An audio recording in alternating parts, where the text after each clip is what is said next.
বাংলাদেশে বিষধর সাপ রাসেলস ভাইপারের আতঙ্ক ছড়িয়ে পড়ছে। গণমাধ্যমে প্রচারিত তথ্য বলছে, চলতি বছর এ পর্যন্ত পদ্মার তীরবর্তী রাজশাহী, রাজবাড়ী, মানিকগঞ্জ সহ বিভিন্ন জেলায় রাসেলস ভাইপারের দংশনে অন্তত 10 জনের মৃত্যু হয়েছে।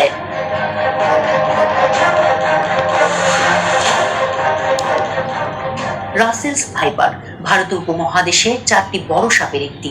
ব্রিটিশ শাসনামলে ভারতে কাজ করতে এসেছিলেন স্কটিশ সার্জন প্যাট্রিক রাসেল। 1796 সালে তিনি এই সাপ সম্পর্কে গবেষণা করেন। তার নাম অনুসারে এই সাপের নামকরণ করা হয় রাসেলস ভাইপার।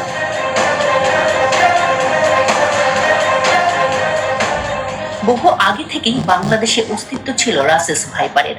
দেশের বিভিন্ন এলাকায় সাপটি চন্দ্রবোরা বা অনুবোরা নামে পরিচিত। দেখতে অনেকটাই অজগরের বাচ্চার মতো।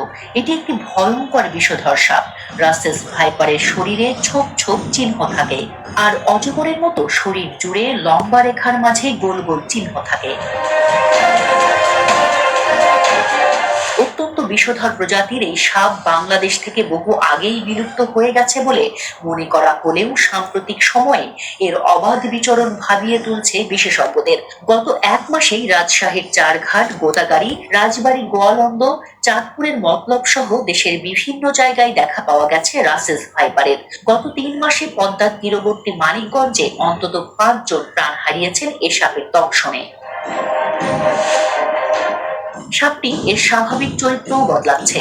ঘন ঝোপ ও পরিত্যক্ত জমি অপেক্ষাকৃত কমে গেছে, তাই রাসেলস ভাইপার এখন কৃষি জমিতেই থাকে।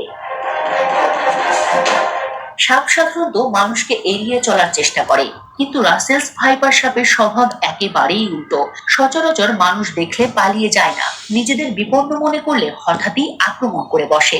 বিষধর সাপ হিসেবে পৃথিবীতে রাসেলস ভাইপারের অবস্থান 5ম, কিন্তু হিংস্রতা আর আক্রমণের দিক থেকে এদের অবস্থান 1ম। আক্রমণের ক্ষেত্রে এই সাপ কতটা ক্ষিপ্র! 1 সেকেন্ডের 16 ভাগের 1 ভাগ সময়ের ভেতরে কামড়ের সম্পূর্ণ প্রক্রিয়া সম্পন্ন করতে পারে। বিশেষজ্ঞদের মতে সাপটি এখন পানিতে চলতে পারে বলে বর্ষাকালে কচুরিপানার সঙ্গে বহু দূর পর্যন্ত ভেসে জায়গা বদল করতে পারে। চট্টগ্রামের ভেনম রিসার্চ সেন্টার তাদের ওয়েবসাইটে জানিয়েছে, শুধু বাংলাদেশ নয়, ভীষণ রকমের বিষাক্ত রাসেলস ভাইপার আছে ভারত, ভুটান, থাইল্যান্ড, কম্বোডিয়া, চীন ও মিয়ানমারে। এই সাপ সাধারণত ঘাস, ঝোপ, বন, ম্যানগ্রোভ ও ফসলের খেতে বাস করে। যেহেতু ডিম না দিয়ে সন্তান প্রসব করে, ফলে সাপের বাচ্চাদের বেঁচে থাকার সম্ভাবনা বেশি থাকে। রাসেলস ভাইপারের বিষের প্রতিক্রিয়ায় আক্রান্তের রক্তক্ষরণ হয়, হৃৎপিণ্ডের সমস্যা দেখা দেয়, কিডনির কার্যকারিতা বন্ধ হয়ে যায়। ফলে যেসব রোগী আক্রান্ত হয়ে হাসপাতালে চিকিৎসা নিতে আসেন, তাদের শতকরা প্রায় 30% মারা যান। শিকারকে কামড় দিয়ে সাথে সাথে খেয়ে ফেলে, কিন্তু এটি কোনো সাধারণ সাপের মতো নয়। সে তার শিকারকে কামড় বসিয়ে ছেড়ে দেয়। প্রচন্ড বিষের যন্ত্রণায় ইঁদুর যখন তার গর্তের দিকে ছুটতে থাকে, তখন এ সাপ তার পিছু পিছু গিয়ে গর্তে ঢুকে সব ইঁদুরকে খেয়ে ফেলে। এমনকি যার কামড়ে মানুষের শরীরের বিষক্রিয়া ছড়ালেও দ্রুত পচন ধরে তা পুরো শরীরে ছড়িয়ে মারা যান ওই ব্যক্তি। বলছি বিশ্বের দ্বিতীয় সর্ববৃহৎ 20 দাঁতের অধিকারী বিষধর সাপ রাসেল ভাইপারের কথা। সাম্প্রতিক সময়ের ভয়ঙ্কর এক আতঙ্কের নাম বিষধর এ সাপ। দেশের বিভিন্ন এলাকায় ফসলি জমি, এমনকি বাসা বাড়িতেও মিলছে রাসেল ভাইপার সাপ ও তার ডিম। এ সাপের কামড়ে মৃত্যুর খবরও পাওয়া গেছে অনেক জায়গায়। এর আতঙ্ক এমন ভাবে ছড়িয়েছে যে কৃষকরা জমিতে নামতেই পাচ্ছেন ভয়। গবেষণায় বলা হয়, বাংলাদেশের 64 জেলার মধ্যে 17টি জেলাতেই রাসেল ভাইপারের উপস্থিতি রয়েছে। এর আক্রমণ এতটাই ক্ষিপ্র যে 1 সেকেন্ডের 16 ভাগের 1 ভাগ সময়ে বিষ বসিয়ে দিতে পারে। অন্যান্য সাপের বেলায় 48 ঘন্টা কেটে গেলে রোগীকে নিরাপদ ভাবা হয়, কিন্তু রাসেল ভাইপারের বিষের তীব্রতা এতই যে রোগী সুস্থ হয়ে বাড়ি ফেরার পথে মারা গেছে এমন রেকর্ডও আছে। এটি দেখতে অনেকটা অজগর সাপের মতো। বেশি দেখা যায় ভারত থেকে তাইওয়ান ও জাভা পর্যন্ত।